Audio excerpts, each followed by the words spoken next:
નમસ્કાર મિત્રો, આજે આપણે વાત કરીશું વૃદ્ધ બાપુજી. જો અમારી વાત પસંદ આવે તો અમારી ચેનલ લાઇક, શેર અને સબસ્ક્રાઈબ કરવાનું ભૂલશો નહીં. બાપુજી પોતાની પતરાની પેટીમાં ધીમે ધીમે સામાન ભરી રહ્યા હતા. ઘરમાં આજે અજીબ સન્નાટો હતો. મારી એમને મદદ કરવાની જરા પણ હિંમત નહોતી ચાલી રહી. જીયા રસોડામાં રસોઈ બનાવી રહી હતી.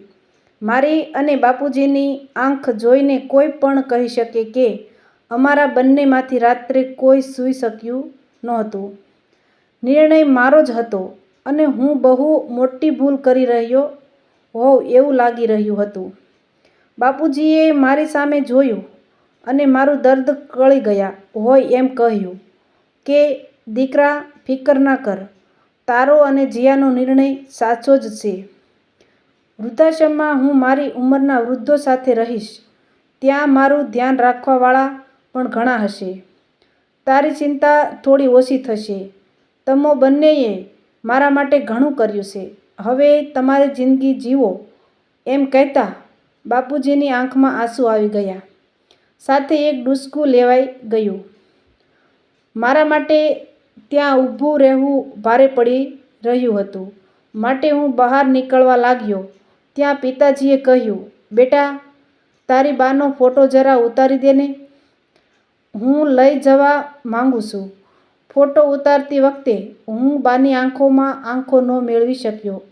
હું જાણે મારી જ નજરમાંથી ઉતારી રહ્યો હોઉં એવું લાગી રહ્યું હતું.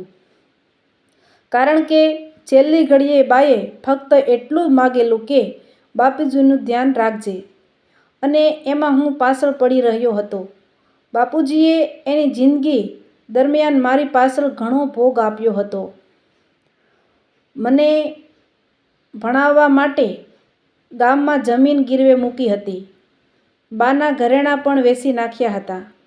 મેં શહેરમાં આ ફ્લેટ લીધો ત્યારે મેં જીદ કરીને ગામડાની બધી જ પ્રોપર્ટી વેચાવી નાખી હતી. પરંતુ આજે એ જ ઘરમાંથી હું એમને બેદખલ કરી રહ્યો હતો. જીયા થોડીક મોડર્ન ખ્યાલની હતી. અમારી ઓળખાણ કોલેજ દરમિયાન થઈ હતી. બાપુજી શરૂઆતમાં અમારા સંબંધની વિરુદ્ધ હતા, પરંતુ હું એકનો એક હોવાથી એમણે માનવું પડ્યું હતું. બાપુજી થોડા જૂનવાણી વિચારોના હોવાથી અને જીયા મોડર્ન વિચારોની હોવાથી નાના નાના મતભેદ થતા હતા, જેથી જીયાના મનમાં પણ બા અને બાપુજી પ્રત્યે થોડી કડવાશ હોય એવું મને લાગતું હતું. બાના ગયા બાદ બાપુજી ઘણા એકલા પડી ગયા હતા. હું અને જીયા આ કારણે ક્યાંય જઈ શકતા નહોતા. ઘણીવાર સાંજે પાર્ટીમાં બહાર ફરવા જતા પહેલાં બાપુજીની વ્યવસ્થા કરવી પડતી, જે જીયાને નડતરરૂપ લાગતું. આમાંથી છુટકારો પામવા જીયાએ જ મારા મનમાં બાપુજીને વૃદ્ધાશ્રમમાં મૂકવાનો વિચાર ભર્યો હતો અને મને એમ કહી તૈયાર કર્યો હતો કે બાપુજીને નહીં ફાવે તો આપણે એકાદ મહિનામાં પાછા લઈ આવશું. હું આવા બધા વિચારોમાં ખોવાયેલો હતો. ત્યાં જ ફોનની ઘંટડી વાગી. મારા શાળાનો ફોન હતો. મેં ફોન ઉપાડતા સામેથી એણે કહ્યું કે મારા સસરા, જીયાના પિતા, મારી અને જીયા સાથે વાત કરવા માંગે છે. મેં એમને ફોન આપવા કહ્યું. હું અત્યારે કોઈ વધારે વાત કરવાના મૂડમાં નહોતો, એટલે મોટે ભાગે ચૂપ રહેવાનું નક્કી કર્યું હતું. એમણે વાત શરૂ કરી. કેમ છો દીકરા? સારું છે ને? તમારા બંનેની બહુ યાદ આવી રહી હતી. તમારા બાપુજીની તબિયત કેમ છે? સારી જ હશે. આજકાલ મને ઘરમાં બહુ એકલું લાગતું હતું. તો દીકરા અને વહુએ સલાહ આપી કે મારે મારી ઉંમરના મિત્રો સાથે સમય વિતાવવો જોઈએ.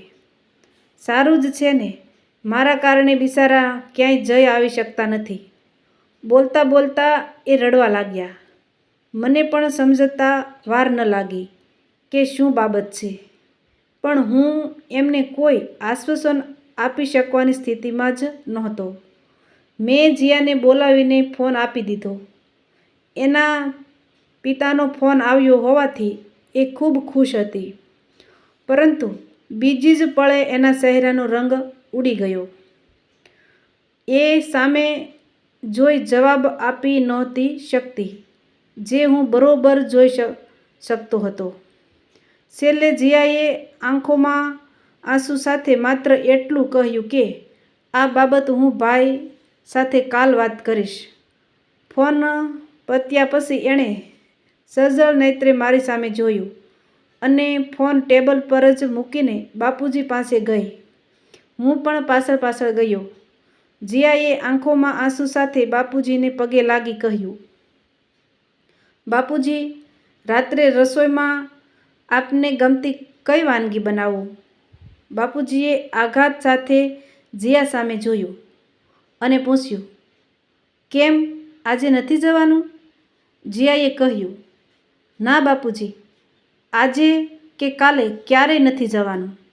બાપુજીના ચહેરા ઉપર આઘાત અને આનંદની મિશ્રિત લાગણીઓ હું જોઈ રહ્યો હતો. હું પણ મારા આંસુ ન રોકી શક્યો. રૂમમાં એક અજબની શાંતિ હતી. હું સમજી ગયો. શાંતિનો ભંગ કરતા બોલ્યો કે લાપસી બનાવ જીયા. બા હંમેશા સારા પ્રસંગે લાપસી બનાવતી. જીયા આંખોમાં આંસુ અને ચહેરા પર મુસ્કુરાટ સાથે રસોડામાં ચાલી ગઈ. મેં પણ એક સ્મિત સાથે બાના ફોટામાં બાની આંખોમાં જોઈને એમનો ફોટો પાછો ટાંગી દીધો. ફોટામાં બા મને આ વખતે ખુશ જણાતા હતા. બાપુજી બમણી ખુશી સાથે પેટીમાંથી સામાન કાઢી રહ્યા હતા ને જીયાને મનોમન આશીષ આપી રહ્યા હતા. આવા જ નવા વિડીયો જોવા માટે અમારી ચેનલ લાઇક, શેર ને સબસ્ક્રાઈબ કરજો.